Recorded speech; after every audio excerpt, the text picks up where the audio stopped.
Welcome to Dark Horizon Creations. I'm Mike. This time we're taking a look at the Star Wars, the Black Series Boba Fett action figure by Kenner. Now, if you hadn't already, please follow, like, and subscribe to my social media accounts on Facebook, Instagram, and YouTube. Don't forget to hit that bell icon so you get a notification of when I post new content. Tonight, I'm beginning a new series of videos on action figures and toys that I've previously purchased but never reviewed on my YouTube channel. And one of the reasons I'm doing that, it's sort of a way to archive the toys in my collection, if you will. And we're going to start tonight with the Empire Strikes Back 40th Anniversary Black Series edition of Boba Fett. And when I purchased this figure, I came across it entirely by chance back in 2020 when it was released at an area GameStop. Not long after that, I found a second Boba Fett at another area GameStop, so I picked it up as well so I could leave one in the card and open the other one and use it for toy photography. Really cool action figure, but more important to me is the packaging. I love the blister card packaging that they are using here. That's a callback to the original Empire Strikes Back blister card from 1980, including the original artwork. And most special about that is the Kenner logo on the lower right. I really love how they do that. As a collector, I prefer the blister card packaging like this to the box packaging that they use for the Black Series. Now, if you're watching my review and you don't know anything about Boba Fett, maybe you saw the Book of Boba Fett on Disney Plus, or you've seen him in The Empire Strikes Back, you don't know anything about his history. Boba Fett is an extremely complex character, and he didn't get his start as a bounty hunter. Originally, George Lucas designed this character to be a super commando within the Stormtrooper Corps. His original prototype outfit was a white jumpsuit and white armor because he was going to be a Stormtrooper. That's also where the prototype armor action figure gets its origins. The character evolved, changed to become a bounty hunter into the current iteration you see here, and was made famous by the late, great Jeremy Bulloch. Now, Jeremy Bulloch isn't the only actor to portray Boba Fett. There have been several stunt actors who put on the costume in Empire and Return of the Jedi, as well as in later iterations like The Mandalorian and the Book of Boba Fett, most notably actor Tamora Morrison. So Boba Fett's origin story began in a Star Wars Expanded Universe book called Tales of the Bounty Hunter, and I read that book years ago. And in it, we learned that Boba Fett began as a security officer called a journeyman protector from a planet known as Concord Dawn, and his name was Jaster Muriel. And that symbol on the upper right of his chest armor was his symbol. And it's thought that the wheat symbol there represents Concord Dawn because it was an agricultural planet. So there's an emblem in the upper left and then some sort of letter in the lower right of the symbol, which could be Arabish, I'm not for certain. But that was Jaster Muriel's personal symbol. And without giving all the details away, Jaster becomes a bounty hunter and changes his name to Boba Fett. Through the process of time, he becomes the most feared bounty hunter in the galaxy, and he plays a pivotal role after the fall of the Empire during the age of the New Republic. Han Solo and Princess Leia have children, and they have two twins, Jaina and Jacen Solo. Jacen ends up falling to the dark side and becoming Darth Caedus. And Jaina, in an effort to stop her brother, seeks out Boba Fett, who of all things has gotten married and retired after escaping the Sarlacc pit. And he settled down on a planet leading what we would look at as a peaceful and quiet life.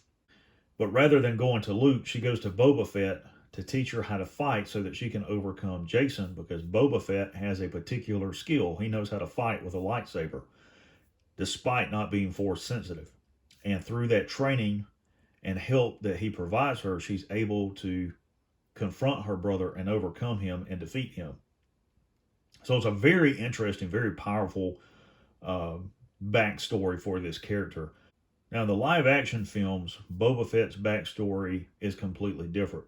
In the prequel era Jasper Muriel is a completely different individual that, to my knowledge, we have not seen on screen in any form. But he was a mentor to Jango Fett. And of course, Jango is the basis for the clone army used in the Grand Army of the Republic, all the clone troopers. And his only request is that an unaltered clone be set aside for himself as a son to raise as his own, which becomes Boba Fett. So it's a much more simplistic and, in my opinion, very shallow storyline for such a very rich character. And in many ways, I think what we've seen in the book of Boba Fett is a disservice to the origins of the character, the reputation of the character, as well as to the actor himself, Tamora Morrison, because Boba Fett is the most fearsome bounty hunter in the galaxy. And in that live action series, we see him reduced to a bumbling old man, if you will. So it's not a fun series to watch, in all honesty. So that's a little bit of the background and history of this character. So looking at the action figure in the packaging, you see that it does include the figure. He does have his jetpack on. It's already attached. In the upper left, you see his Blastech EE3 blaster carbine. In the lower left, you see his Sacros K11 blaster pistol. On the back of the packaging, you've got some obligatory product shots of the other figures in this 40th anniversary line. You've got the Imperial Snowtrooper Chewbacca, Luke Skywalker in his Dagobah fatigues, and of course, none other than Darth Vader. Okay, here we have Boba Fett outside of the packaging. Now, I want to make note of two things briefly before we continue. First, this action figure has been repainted. I have weathered the action figure for use in toy photography. That's why he looks so dirty. The second thing I want to make note of is I am not aware of any changes that Hasbro has made either to the mold or the paint apps of this action figure from the previously released version. There could be. I'm just not aware of any because this is the first version of the figure that I have owned. I do know that successive versions are different, particularly the carbonized version and the Book of Boba Fett version within the Black Series.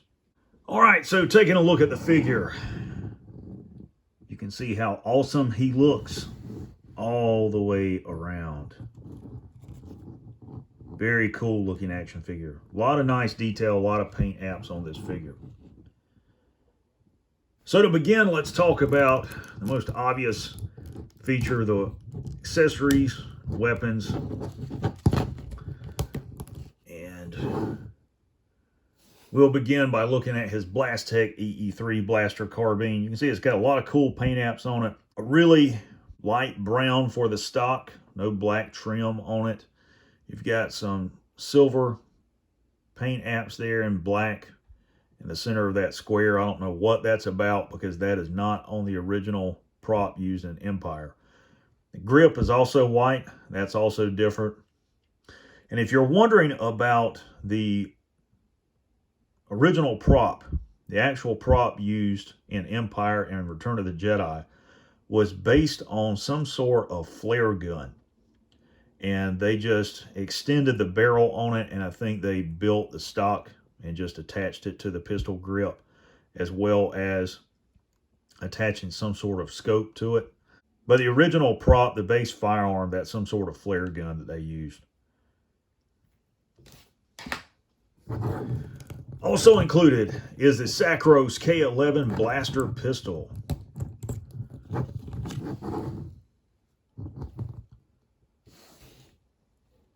And as you can see, this is really cool. I do like this. I like the way this blaster looks. It reminds me of a very old air pistol. Also on Boba Fett's back is his jetpack. And you guys can see that it's got that base green color, which I think is either an ivy green or sage green. There's some maroon trim, silver paint apps on it, and weathering there. And it is detachable.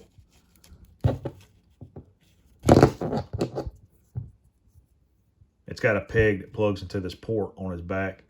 And here you can see the straps, which it's supposed to attach to, some silver paint apps there, as well as the back of his waist belt. There's some silver paint apps there. And the projectile on this one does not fire.